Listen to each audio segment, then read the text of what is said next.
저희가 요한계시록 요약본에 대해서 계속 강의를 하겠습니다. 자, 요한계시록에 대한 부분이 마지막 종말에 대한 부분들이 한 표로 작성했을 때 이렇게 복잡합니다. 이렇게 복잡한 이유 중에 하나는 무엇일까요? 계시록을 쓴 여러 가지 목적들이 있겠지만 대부분 어떤 미래에 벌어질 사건이라든지 또 심판, 뭐 전쟁, 뭐 이런 것들이 있지만은 간단하게 줄여서 얘기한다면 불신자에게는 구원을 주고 신자에게는 상급을 주는 목적으로 계시록이 기록되었다고 볼 수가 있습니다. 이것은 이제 계시록뿐만이 아니고 사실은 우리 교회의 어떤 공동체의 정체성을 논할 때 이 두 가지로 얘기를 할 수 있을 것 같습니다. 그렇죠? 불신자에게는 구원을 하고 신자에는 상급을 주는 것이 교회의 본질이라고 볼 수 있습니다. 이것을 위해 교회 많은 어떤 시스템이 있고 제도가 있고 어떤 장치가 있고요. 어떤 조직이 있는 것이죠. 그럼에도 그렇기 때문에 교회가 이 두 가지에 대해서 만약에 등한히 한다면 사실 그것은 교회의 본질로서의 가치는 없다고 볼 수 있습니다. 찬양이 멋있는 교회, 어떤 뭐 성경 공부를 잘하는 교회, 뭐 이런 것도 좋습니다. 그렇죠? 기도를 열심히 강조하는 교회 좋지만은 기본은 이 두 가지, 불신자에게는 구원을 받을 수 있도록 하고 신자에게는 상급을 받을 수 있도록 제도와 시스템이 갖춰지고요. 또한 교회의 어떤 목회자라든지 또뭐 장로님 이런 분들도 당연히 이것들을 위해 있는 조직이라고 볼 수 있습니다.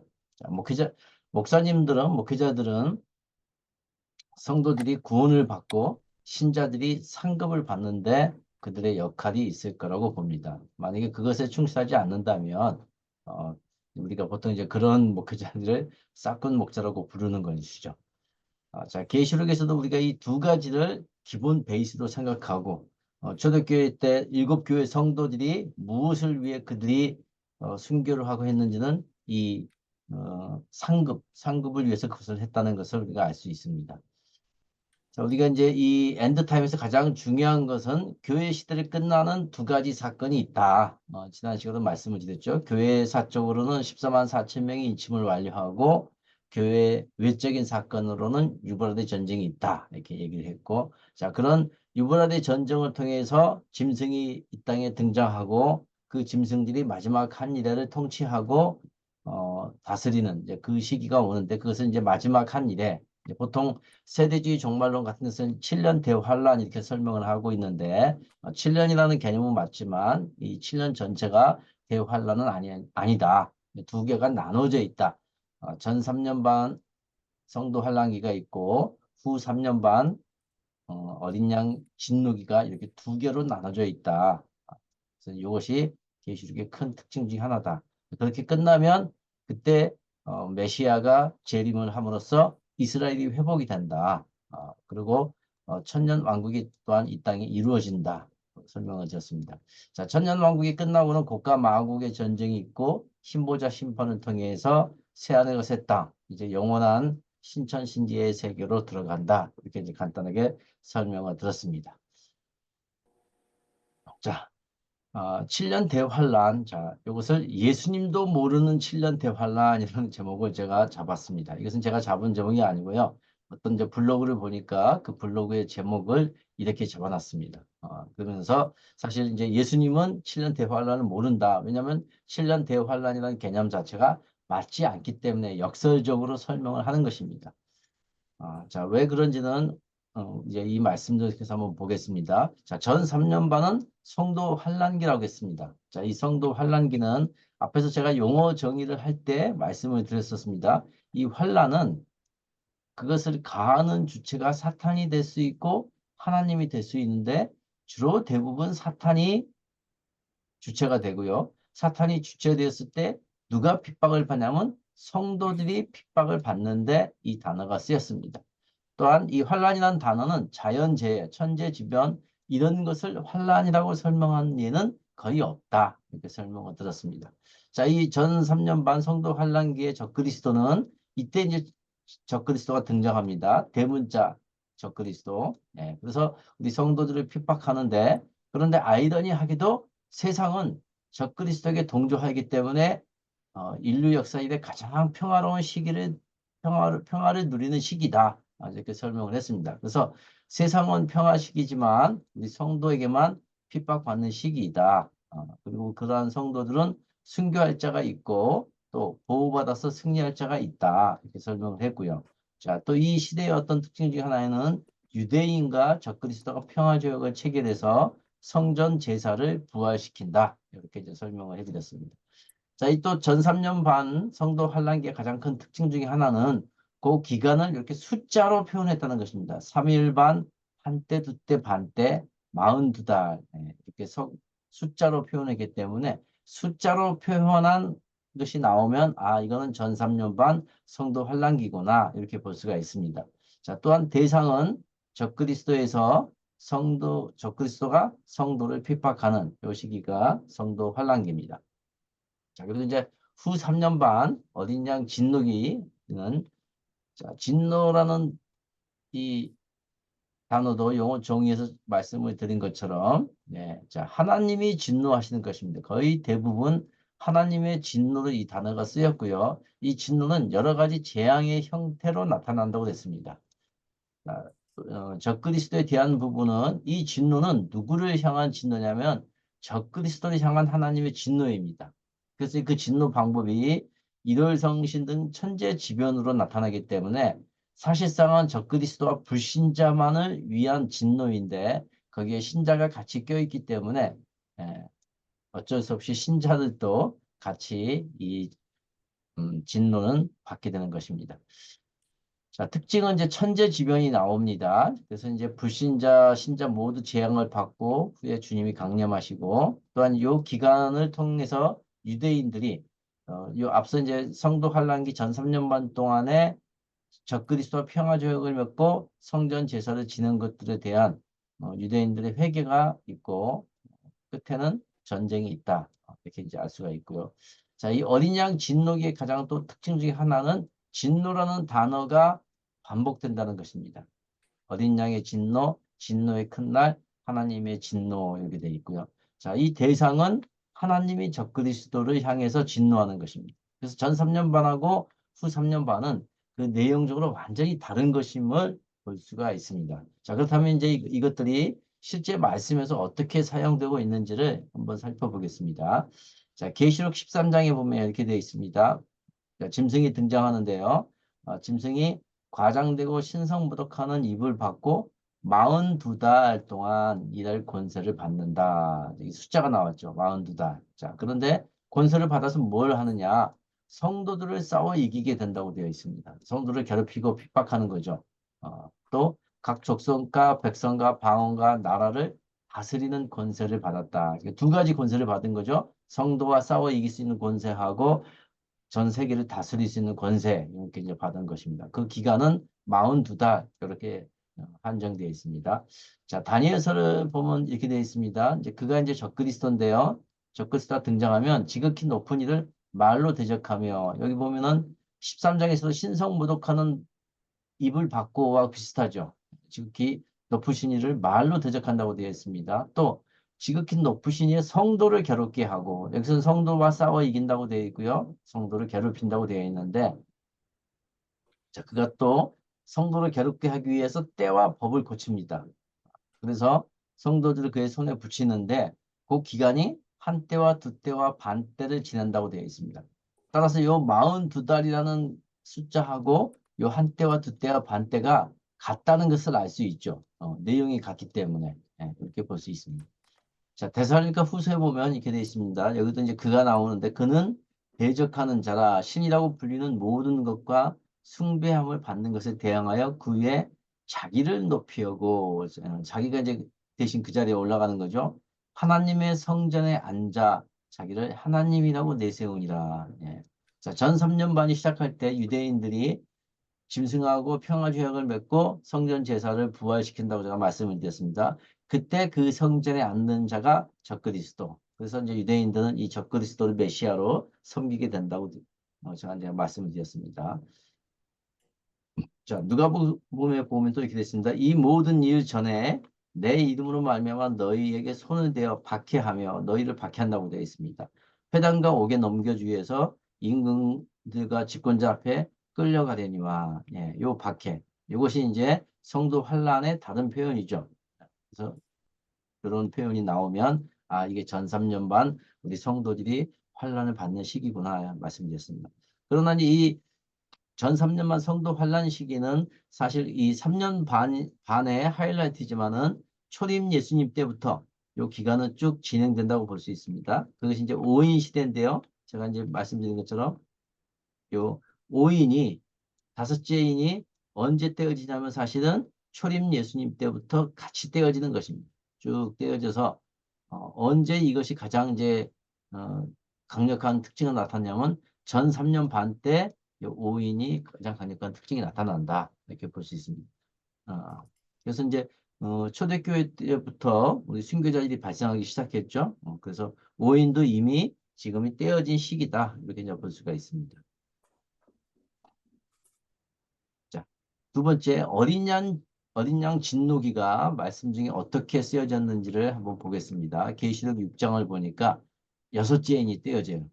여섯째 인이 떼어지는데 어떤 현상이 나면 큰 지진이 나고 해가 검어지고 달은 온통 피같이 되고 또 하늘의 별들이 떨어져 땅에 떨어지고 그래서 이제 산과 바위에게 말하되 우리 위에 떨어져서 보호자에 앉으신 이의 얼굴에서와 그 어린 양의 진노에서 우리를 가리워라 이렇게 되어 있습니다. 여기 이제 어린 양의 진노라고 명확하게 설명이 되어 있죠, 그죠? 그래서 어린 양 진노기를 볼 수가 있습니다. 자, 마태복음은 이렇게 되어 있습니다. 그날 환란 후에 이렇게 되어 있죠. 그러니까 이 환란이라는 것은 여기 전 3년 반을 얘기하겠죠? 전 3년 반이 끝난 후에 자, 계시록 6장 여섯째 인하고 비슷한 이제 현상이 천재지변이 나옵니다.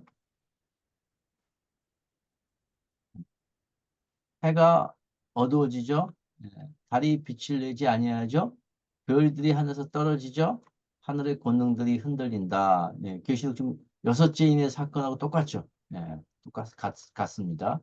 또 누가복음 21장에도 그날에 아이 뵌 자들과 젖먹이는 자들에게 화가 있으니 땅에 큰 환란과 이 백성에 자 환란과 환란이 있고 이 백성에게 진노가 있겠다.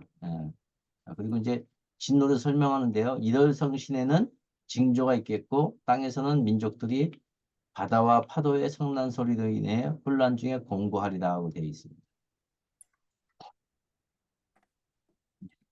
계시록 16장에는 또 이제 일곱 대접이 나오는데요. 그 대접에도 이렇게 설명이 되어 있습니다. 또 내가 들으니 성전에서 큰 음성이 나서 일곱 천사에게 말하되 너희는 가서 하나님의 진노의 일곱 대접을 땅에 쏟으라 이렇게 되어 있습니다. 자, 그래서 이 성도 환란기와 어린 양 진노기는 어디 부분에서 나오든 어떤 성경책에서 나오든 항상 환란이 먼저 나오고요. 여기도 누가복음에도 보면 환란이 먼저 나오죠. 환란이 있고 그 다음에 진노가 있습니다. 순서가 이렇게 되어 있습니다. 이렇게. 그러니까 반대로 진노를 먼저 설명하고 성도 환란을 설명하는 말씀 구절은 없는 것 같아요. 아직까지는 제가 못 찾았는지 모르겠지만 없는 것 같아요. 그래서 이 성도 환란기와 어린 양 진노기는 항상 환란기가 먼저고 진노기가 다음이다. 이렇게 이제 구성이 되어 있습니다. 자, 성도 환란기가 이제 전 3년 반이고 어린 양 진노기가 후 3년 반인데 그 후 3년 반에는 아마겟돈 전쟁이 있어요. 자, 이 전 3년 반을 시작하는 전쟁이 유브라데 전쟁이고요. 그것이 이제 마지막 한일회가 끝나는 전쟁이 아마겟돈 전쟁입니다. 자, 유브라데 전쟁은 민족과 민족, 나라와 나라의 전쟁이고 이제 물리적인 실질적인 전쟁이죠. 그래서 이제 이 전쟁 끝에 적그리스도가 등장하고 이 전쟁의 결과 인구 3분의 1이 죽는 전쟁이라면은 아마겟돈 전쟁은 이 전쟁하고 많이 다릅니다. 먼저 싸우는 대상이 온 천하의 왕들, 적그리스도를 포함한 모든 천하의 왕과 그 군대가 한편이 되고요. 만왕의 왕 예수 그리스도가 한편이 되어서 싸우는 전쟁입니다. 이 전쟁이 완전히 다르죠. 자, 장소는 이제 큰 강 유브라데를 의 전쟁을 이제 지켜놓는 장소로 등장이 되고요. 이제 아마겟돈에서 직접 이제 전쟁이 있다 이렇게 표현이 되어 있고 요 전쟁이 나는 것은 셋째 화 끝에 여섯째 대접 때 나타납니다. 자, 유브라데 전쟁을 통해서 적그리스도가 등장을 했다면 아마겟돈 전쟁을 통해 예수 그리스도가 승자로 등장을 합니다. 자, 유브라데 전쟁 때에도 인구가 3분의 1이 죽었다면 이때에도 세계 많은 불신자들이 멸망하게 되죠. 이 천하의 왕들과 그 군대들이 전부 모여서 이 예수 그리스도와 그 하나님의 군대하고 한판 전쟁을 하기 때문에 많은 사람이 멸종이 됩니다. 자, 우리가 이제 이 전쟁 중에 또 하나가 에스겔서에 나오는 곡과 마곡의 전쟁이 있는데요. 자, 이 곡과 마곡의 전쟁을 한번 보겠습니다. 이 곡과 마곡의 전쟁은 마곡 땅의 곡과 이제 북쪽 군대 대 이스라엘 국가 이렇게 되어 있습니다. 그래서 장소가 이스라엘이고요. 기간은 여러 날 후 곧 말년 끝날에 이렇게 되어 있습니다. 자, 이스라엘을 총 공격하는 하나님께서 지진, 전염병, 피폭우, 큰 우박, 불, 유황 등으로 심판을 해서 전 세계 나라들이 하나님의 위대함과 거룩함을 알게 해요. 이것이 이제 곡과 마곡의 전쟁입니다. 그러면은 이 곡과 마곡의 전쟁의 이 성격을 보면 이 전쟁이 어느 전쟁에 더 가깝습니까? 유브라데 전쟁에 가깝습니까? 아마겟돈 전쟁에 가깝습니까? 네, 내용을 자세히 보시면 아마겟돈 전쟁이 훨씬 더 가깝죠. 그래서 이 곡과 마곡의 전쟁은 아마겟돈 전쟁이에요. 아마겟돈 전쟁이 요 아마겟돈 전쟁은 신약적인 관점에서 기록이 되었다면 곡과 마곡의 전쟁은 구약적인 관점에서 이스라엘 관점에서 기록이 되어 있기 때문에 이렇게 표현이 되어 있습니다. 자, 그래서 보통 우리가 이제 세계 어떤 큰 전쟁이 나면 종말론자들이 곡과 마곡의 전쟁이다. 우크라이나하고 러시아하고 전쟁할 때도 야, 그 곡과 마곡의 전쟁 아니야 이렇게 설명하고 있는데 곡과 마곡의 전쟁은 유브라데 전쟁 이후에 있는 전쟁이기 때문에 이런 것을 이제 잘 분별을 해야 됩니다. 자, 다음은 이제 마지막 이제 예수님이 오시기 전에 부활이 있는데, 자, 부활에는 순서와 종류가 있어요. 다 같은 부활이 아니에요. 모든 사람이 똑같이 부활하면 얼마나 좋겠어요. 근데 그것이 전부 다릅니다. 자, 우리 계시록에는 특별히 첫째 부활 이렇게 설명을 했고요. 다른 곳에서는 특별 부활 이렇게 해서 원어로 보면 이 부활이라는 단어가 아나스타시스. 보통 이제 일반 부활하면 아나스타시스인데 요 첫째 부활은 엑사나스타시스 해서 앞에 엑사를 붙여서 특별 부활 이렇게 설명하고 있습니다. 이 부활은 이제 계시록 20장에 명확하게 설명이 되어 있는데요. 자, 20장에 보면은 보좌들을 보니 거기에 앉은 자들이 있어요. 그래서 이제 이들이 심판을 하고 또 다른 사람들이 있는데 예수를 증언한 그 하나님 말씀 때문에 목배임을 당한 자들이 있어요. 첫 번째 이제 보좌에 앉은 자들이 있고 두 번째 예수의 증언과 하나님의 말씀 때문에 목배인 자들이 있고 세 번째는 이제 짐승과 그의 우상에게 경배하지 않고 그들의 이마와 손에 그의 표를 받지 않은 자들이 살아서 천년 동안 왕노릇한다고 되어 있고 이것이 첫째 부활이다 해서 계시록에서는 첫째 부활을 명확하게 설명을 하고 있어요. 다른 곳에서는 이제 이 첫째 부활에 대한 부분이 많이 설명되어 있지만 이렇게 명확하게 대상이 세 명이죠. 세 무리들이고 그리고 이 첫째 부활의 목적은 천년 동안의 왕노릇하기 위해서라는 것을 명확하게 밝히고 있는 것이 계시록 20장입니다. 자, 그래서 이제 계시록을 설명할 때 계시록은 상당히 많은 부분이 압축되어 있어요. 다른 성경에 비해서 굉장히 압축되어 있습니다. 이 첫째 부활도 이렇게 간단하게 설명하고 말았지만 이 계시록의 특징 중에 하나는 굉장히 압축되어 있지만 이것이 다른 성경들을 해석하는데 하나의 기준이 되는 그런 성경이 계시록입니다. 자, 그래서 이제 이 첫째 부활은 천년 왕국의 왕될 자, 이들이 첫째 부활을 하는 자들이고요. 자, 요한복음 5장에 보면은 부활을 두 가지로 설명하고 있습니다. 생명의 부활 또는 악한 일을 행하는 자는 심판의 부활 이렇게 해서 자, 생명의 부활은 예, 첫째 부활과 둘째 부활을 합쳐서 이렇게 우리 의인들 를 생명의 부활이라고 하고요. 이제 악인들의 부활을 심판의 부활 이렇게 했습니다. 그래서 첫째 부활은 왕이 될 자라고 한다면 둘째 부활은 그 나머지 죽은 자, 모든 신자들이고요. 세 번째 부활은 이제 불신자들 이렇게 볼 수 있습니다. 자, 첫째하고 둘째 사이에는 천년이라는 긴 공백이 있습니다. 긴 공백이 있는데 둘째하고 셋째 부활에는 사실상 공백이 없기 때문에 이걸 뭐 둘째, 셋째 이렇게 음, 구분하기 위해서 이런 표현을 쓰지 시기상으로는 같은 부활이다 이렇게 볼 수가 있습니다. 자, 고린도전서에 보면 또 이렇게 되어 있습니다. 그러나 각각 자기 차례가 있다고 되어 있습니다. 차례. 부활의 차례가 있는데 먼저는 첫 열매인 그리스도요. 예. 자, 예수님이 첫 열매는 먼저고 그 다음에는 그가 강림하실 때 그리스도에게 속한 자요 이렇게 되어 있습니다. 자, 예수님이 강림하실 때 재림하실 때 그에게 속한 자가 첫째 부활이라고 되어 있습니다. 자, 예수님이 부활할 때 누가 오냐면요. 요 천년왕국이 된 자들. 계시록적으로 보면 어린 양의 신대, 어린 양의 신부, 하나님의 군대가 내려옵니다. 그들이 결국은 천년왕국의 왕들이거든요. 요 사람들이 그 다음이라고 설명이 명확하게 되어 있습니다. 그래서 이제 그리스도가 첫째면 주님 강림하실 때 같은 붙은 자 이렇게 볼 수가 있습니다. 자, 데살로니가 전서에 보면은 주께서 호령과 천사장의 소리와 하나님의 나팔소도 친히 하늘로부터 강림하시리니 그리스도 안에서 죽은 자들이 먼저 일어난다고 되어 있습니다. 이렇게. 그래서 그리스도 안에서 죽은 자들, 자, 요 사람들이 첫째 부활이고요. 둘째 부활은 첫째 부활 때 하지 못한 신자들, 그 나머지 자들, 또 예수님 재림하실 때 살아남은 자들, 그래서 주님을 영접하는 자들, 이런 자들이 여기에 해당한다고 볼 수가 있고요. 자, 셋째 부활은 이제 모든 불신자들.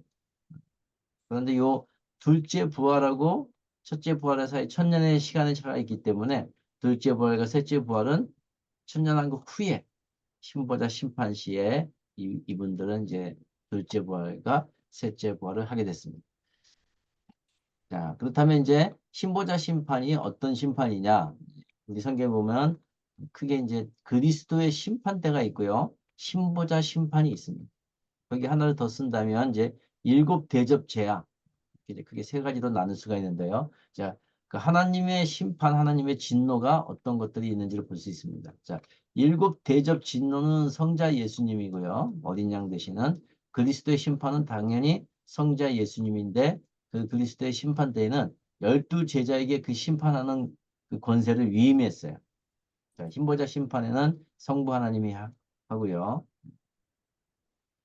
자, 일곱 대접의 진노는 이제 디모스, 그것은 하고 플레겟 두 개의 단어를 쓰고 있고 그리스도의 심판 때는 이제 베마라는 단어를 쓰는데 이제 이것의 의미는 이제 경기에서 이기는 자에게 상을 주는 자리, 시상 때죠. 우리 이제 올림픽 같은 데 보면 이렇게 이제 다 이기고 나면 이제 메달을 수여할 때 이렇게 금운동 세 사람에게 하는 시상 때 요것이 베마입니다. 그래서 이제 말은 이제 그리스도의 심판 때지만은 제가 첫 시간에 말씀드린 것처럼 심판은 이기는 자, 우리 의인들에게는 상을 주는 거고요.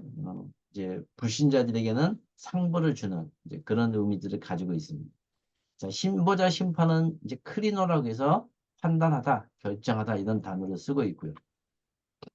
자, 일곱 대접 심판은 후 3년 반에 벌어지는 사건입니다. 이때는 이제 전 3년 반 동안 우리 성도들이 핍박받은 것에 대한 보복으로 발생하는 거고요. 그리스도의 심판 때는 천년왕국 전에 천년왕국에 들어가기 위해서 신자들에게는 상급을 주고 불신자에게는 상벌을 주는 이제 그러한 시기고 신보자 심판은 이제 천년왕국이 끝나서 영원한 새하늘과 새 땅으로 가기 위한 심판입니다. 그것은 이제 천국과 지옥을 결정한다고 볼 수가 있습니다. 자, 그래서 신대접 심판은 이제 신불, 믿든지 신자이든 불신자든 관계없이 모든 민족에게 쏟아지는 거죠. 왜냐하면은 이것이 이제 천재지변, 일월성신 천재지변으로 하기 때문에 그렇고요. 구원하고 관계가 없습니다.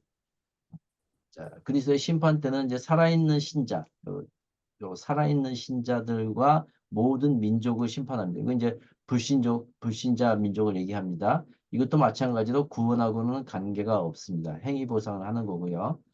다만 이제 구원의 관계가 있는 것은 신보자 심판이다. 이렇게 볼 수가 있습니다. 자, 어린 양의 진노는 이제 전 지구적인 현상입니다. 땅, 바다, 강, 물, 해, 뭐 이렇게 공중까지 짐승이 있는 본거지와 공중까지 되어 있고요. 그리스도의 심판은 그리스도의 보좌와 천사들 앞에서 이것이 벌어지고 신보자 심판은 신보자와 그 위에 앉으신 분 앞에서 이 사건들이 일어납니다. 그래서 이 세 가지 사건은 비슷한 사건이나 전부 다른 형태의 사건들을 가지고 있습니다. 그래서 우리가 이제 계시록이나 다른 말씀들을 볼 때 이러한 개념들을 잘 잡고 있으면 그 문장에서 어떤 의미도 쓰여졌는지를 명확히 알 수가 있습니다. 자, 우리에게 이제 5대 천국, 우리가 이제 죽으면 어디를 갈까라는 문제에 대한 부분들을 설명하는데요.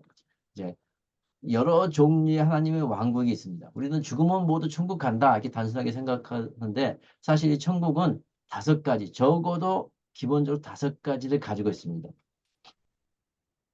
자, 그 5가지도 살펴보면요. 첫 번째 이제 현림천국, 현재 지금 우리 교회 시대에 이 땅의 천국이 이루어지는 그 천국. 그래서 영적 하나님의 왕국 이렇게 볼 수가 있습니다. 현림천국. 이제 무천년주의자들은 이 현림천국이 천년왕국이다. 이렇게 이제 설명을 하고 있습니다.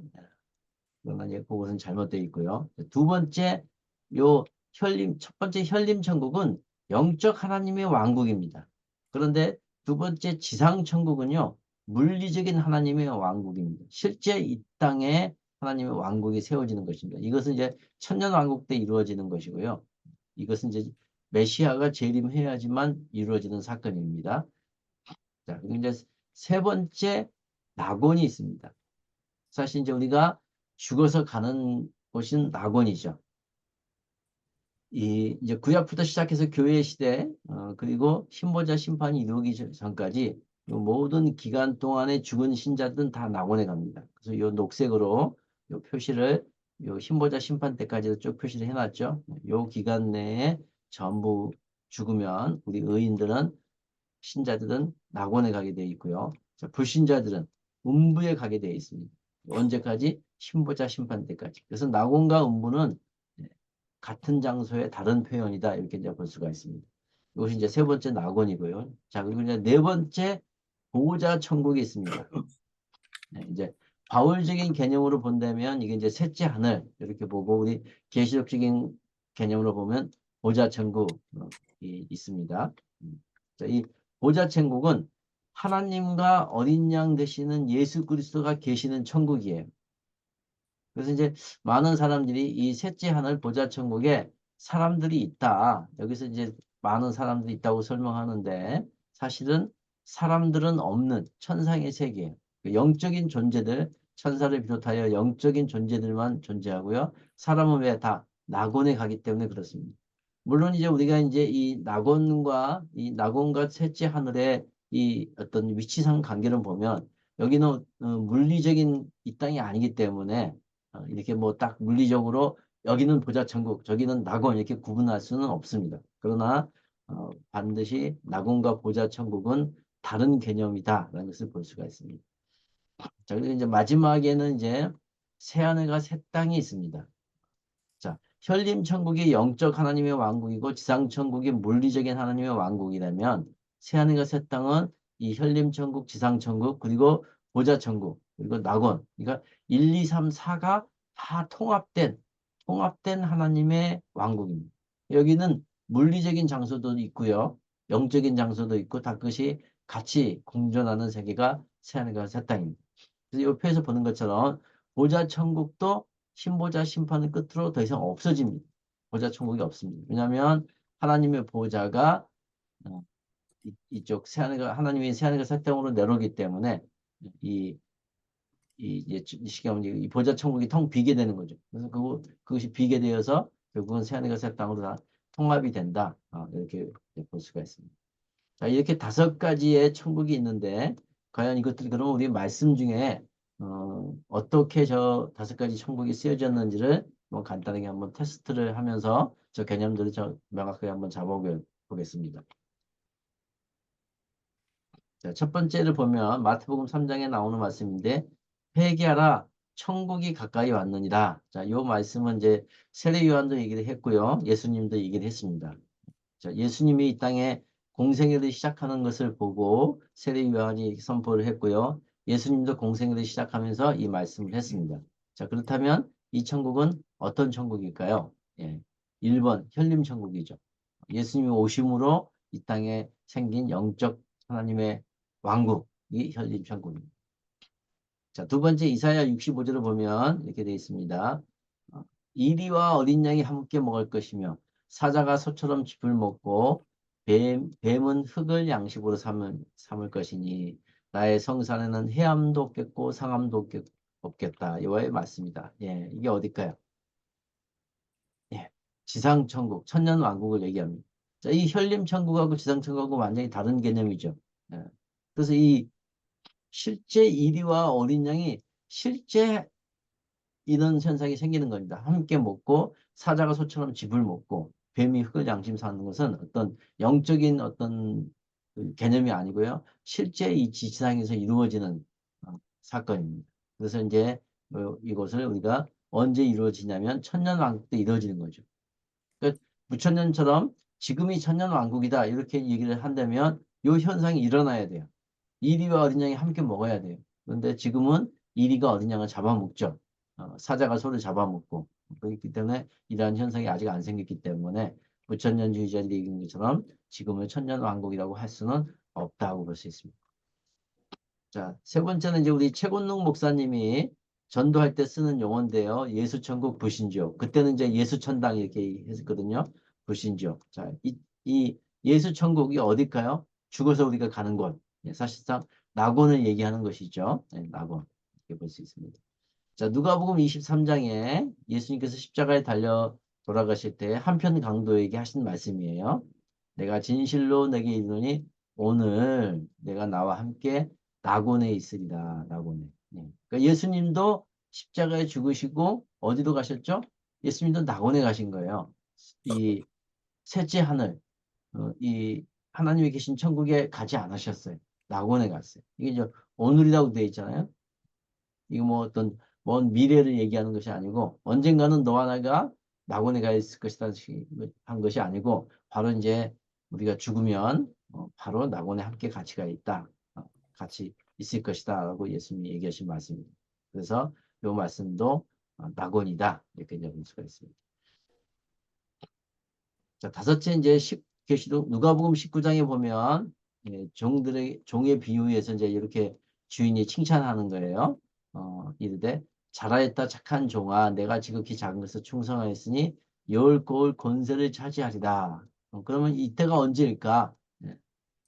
자, 이때는 지상천국, 천년왕국 상을 받는 거죠. 상. 그 말씀드렸처럼 상을 받는 이제 그리스도의 심판대를 통해서 우리 신자들이 이 땅에서 한 거에 대한 보상을 받는 것이 지상천국 천년왕국이다. 이렇게 볼 수 있습니다. 자, 고린도후서 12장에 보니까 이제 바울이 경험했던 것들을 이제 간증 비슷하게 얘기하고 있습니다. 내가 그리스도 안에서 한 사람을 아노니, 그래서 바울은 자신을 자랑하기보다는 이제 3인칭을 써서 어떤 사람을 안다. 근데 그가 14년 전에 셋째 하늘에 끌려갔다. 이렇게 설명하고 있습니다. 여기 이제 셋째 하늘이 나오죠. 자, 이거 어딜까요? 보좌 천국을 얘기합니다. 바울은 이제 환상 중에 보좌 천국을 올라갔죠. 근데 이제 몸 안에 있었는지 실제 몸으로 갔었는지 그것은 자기는 잘 모르겠다고 설명을 하고 있습니다. 자, 계시록 22장에 보면 또 이렇게 되어 있습니다. 천국에 대한 묘사인데요. 그가 수장같이 맑은 생명수의 강을 내게 보이니 하나님과 및 어린 양의 보좌로부터 나와서 길 가운데로 흐르더라. 강 좌우에 생명나무가 있어 12가지 열매를 맺되 달마다 그 열매를 맺고 그 나무 잎사귀는 만국을 치료하기 위해 있더라.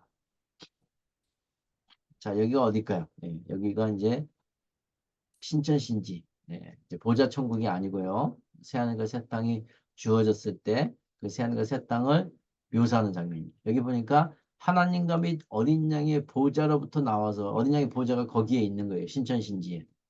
그래서 제가 말씀드린 것처럼 보좌 천국이 다 이제 폐쇄가 되고 이 신천신지로 통합이 된다고 말하는 이유가 여기에 있는 것입니다. 여덟 번째 계시록 20장을 보니까 자, 이 첫째 부활에 참여한 자는 복이 있다. 둘째 사망이 그들을 다스릴 권세가 없고 우리가 하나님과 그리스도의 제사장이 되어서 천년 동안 그리스도와 더불어 왕노릇한다. 왕노릇한다고 되어 있습니다. 이게 언제입니까? 지상천국, 천년왕국을 얘기하고 있죠. 자, 무천년주의자들은 지금이 이 지상천국이라고 천년왕국이라고 얘기하고 있습니다. 그러면 지금 이 땅에 하나님과 그리스도가 제사장에 대해서 다스리고 있어야 돼요. 영적인 어떤 의미만 아니라 실제적으로 다스리고 있어야 돼요. 예수님이 우리나라의 대통령이 돼야 되고 예수님이 또 미국의 대통령이 되고 아니면은 예수님이 적어도 전 세계 나라의 그 어떤 다스리는 수장이 돼야 되는데 지금 그렇지 않잖아요. 그죠? 네. 오히려 세상은 좀 더 악한 세상으로 가고 있죠. 자, 마태복음 이제 9장에, 아니, 마태복음 20장에 보니까 예수님께, 이제 그 야고보의 어머니가 와서 청탁을 하는 거예요. 그 장면인데 예수께서 이르시되 무엇을 원하느냐? 이르되 나의 두 아들을 주의 나라에서 하나는 우편에, 하나는 좌편에 앉게 해주세요. 주의 나라. 이 주의 나라가 어딜까? 예, 이제 보통 이제 유대인들은 메시아 왕국 이렇게 얘기하는 지상천국입니다. 천년왕국. 그렇게 얘기하고요. 자, 노마서를 보니까 노마서 8장에 이렇게 되어 있습니다. 피조물이 고대하는 바는 하나님의 아들들이 나타나는 것이에요. 복수죠. 단수가 아닙니다. 아들들이 나타나는 것이니 피조물이 허무한데 굴복하신 자기 뜻이 아니 오직 굴복해 하신 이로 말미암입니다. 그 바라는 것은 피조물도 썩어짐의 종노릇한 데서 해방돼요. 네, 해방이 되어 하나님의 자녀들 복수죠. 영광의 자유에 이르는 것이니라. 자, 피조물이 지금은 썩어짐의 종노릇하기 때문에 이리가 어린 양을 잡아먹죠. 사자가 소를 잡아먹고 있습니다. 그런데 누가 나타나면요? 하나님의 아들들. 이 아들들이 누구일까요? 예, 천년 왕국의 왕 되는 사람들이 하나님의 아들들입니다. 이 사람이 나타나면 천년 왕국이 시작이 되면 자, 이 피조물도 썩어짐 종 노릇한 데서 해방이 된다고 해요. 해방이 되어 하나님의 자녀들하고 영광의 자유를 누리는 거예요. 그렇다면 이게 언제일까요? 여기도 지상천국이고 천년왕국이죠. 그러니까 실제 이 일이 물리적으로 일어나는 거예요. 영적으로 일어나는 것뿐만이 아니고 물리적으로 일어나는 것이라고 볼 수 있습니다. 자, 이 말씀은 이제 우리가 많이 오해하는 말씀 중에 하나예요. 굉장히 많은 사람들이 이 말씀을 잘 이해하지 못하고 굉장히 많이 오해를 하는데, 자, 여기도 한번 보겠습니다. 요한복음 14장인데요. 자, 말씀 자체가 조금 약간 오해할 수 있도록 되어 있는데 잘 보면 오해하지 않을 수 있습니다. 자, 내 아버지 집에 거할 곳이 많도다. 예수님이 이제 십자가에 달려 돌아가셔서 이제 나서 이제 아버지한테 갈 텐데 제자들에게 네, 이제 그 예수님이 갈 거니까 걱정하지 마라 하면서 하시는 말씀인데요. 자, 내가 아버지 집에 가는데 그것은 거할 곳이 많다. 그래서 내가 너희를 위해서 거처를 예비하러 간다고 되어 있습니다. 아버지 집에 이제 우리들 위한 거처를 예비한다고 되어 있어요. 그래서 가서 어디를 가는 거죠? 아버지 집으로 가는 것이죠. 아버지 집을 가서 이제 거처를 예비하면 예, 자, 잘 보시면 자, 거처를 다 예비했어요. 그러면 어떻게 된다고 그랬어요? 내가 다시 온다고 그랬어요. 자, 그러면 예수님이 어디에 있다가 어디로 가는 거죠? 여기 이제 개념을 잘 이해를 해야 됩니다. 예. 지구는 이제 동그랗게 그려보죠. 동그랗게. 이 지구에 예수님이 계시는 때 얘기를 한 거죠. 예루살렘에 계실 때 제자들에게 얘기했어요. 자, 여기 이제 아버지 집에 거할 곳이 많아. 그래서 내가 거기를 가서 이제 집들을 다 이렇게 집들을 지으면 다시 오겠다. 어디로 와? 지구로 오는 거죠, 지구로. 지구로 다시 와서 자, 다시 와서 너희를 내게로 영접한다. 그러면은 여기 약간 제 이해가 안 가는 이제 어려운 조금 말씀인데 아버지 집에다가 거처를 다 예비했는데 예수님은 지구로 오신대요. 지구로 와서 너희를 내게로 영접한대. 여기 이제 있는 제자들을 아버지 집으로 영접하는 게 아니고 내게로 영접해요. 그래서 나 있는 곳에 너희도 있게 하자고 되어 있어요. 그럼 나 있는 곳이 어딜까요? 아버지 집일까요? 지구일까요? 많은 사람들이 이걸 아버지 집이라고 얘기를 해요. 앞에 문장을 그냥 보면 아버지 집에 거할 곳이 많고 거기에 거처를 예비한다고 설명을 했으니 그냥 아버지 집이겠구나. 예수님이 아버지 집이겠구나. 이렇게 그냥 쉽게 설명을 해버리는데요.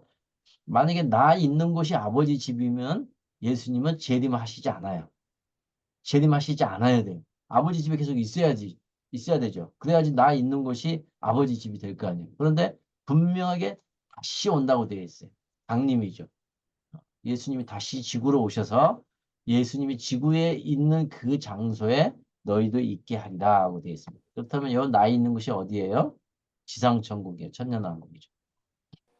문장을 말씀을 잘 꼼꼼하게 읽어보면 막 언어로 복잡하게 보지 않아도 분명히 이런 의미들을 알 수 있는데요. 많은 분들이 이제 이것을 많이 오해하고 있어요. 그래서 나 있는 곳을 천국으로 봐요. 셋째 하늘 여기.